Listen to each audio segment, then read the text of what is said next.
రహదారి భద్రతా నిబంధనలను ప్రతి ఒక్కరూ తూచా తప్పకుండా పాటించి రహదారి ప్రమాదాల నివారణకు కృషి చేద్దామని పార్వతీపురం ఏఎస్పీ డాక్టర్ దిలీప్ కుమార్ పిలుపునిచ్చారు.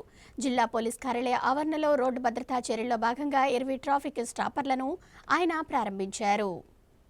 రోడ్డు భద్రత మనందరి సామాజిక బాధ్యతని, ప్రతి ఒక్కరూ క్షేమంగా తమ గమ్యస్థానాలకు వెళ్లేందుకు దృష్టి సారించాలని పార్వతీపురం మన్యం జిల్లా అదనపు ఎస్పీ డాక్టర్ దిలీప్ కుమార్ తెలిపారు. శుక్రవారం నాడు జిల్లా పోలీస్ కార్యాలయ ఆవరణలో రోడ్డు భద్రతా చర్యల్లో భాగంగా 20 ట్రాఫిక్ స్టాపర్లను ఆయన ప్రారంభించారు. ఈ స్టాపర్లను పట్నంలోని ఎస్పీ ఆఫీస్, కలెక్టరేట్ వద్ద, చర్చి వీధి జంక్షన్, ఆర్టీసీ కూడలి, 4 రోడ్ల జంక్షన్, పాత బస్టాండ్ వద్ద ఏర్పాటు చేయనున్నట్లు తెలిపారు. ఈ సందర్భంగా ఏర్పాటు చేసిన కార్యక్రమంలో రోడ్డు భద్రతపై పలు అంశాలను జిల్లా అదనపు ఎస్పీ డాక్టర్ దిలీప్ కిరణ్ వివరించారు. రోడ్డు ప్రమాదాలు నివారించేందుకు స్టాపర్లు ఎంతగానో దోహదపడతాయన్నారు. ఒకరు హెల్మెట్ ధరించాలని, రోడ్డు నియమ నిబంధనలు పాటించాలని తెలిపారు. ప్రతి ఒక్కరూ రోడ్డు నియమ నిబంధనలను సక్రమంగా పాటించి పోలీస్ శాఖకు సహకరించాలన్నారు. రోడ్డు భద్రతా నిబంధనలను తూచా తప్పకుండా పాటించే సమయంలో ప్రమాదాలు జరగకుండా నివారించడానికి అవకాశం ఉంటుందన్నారు.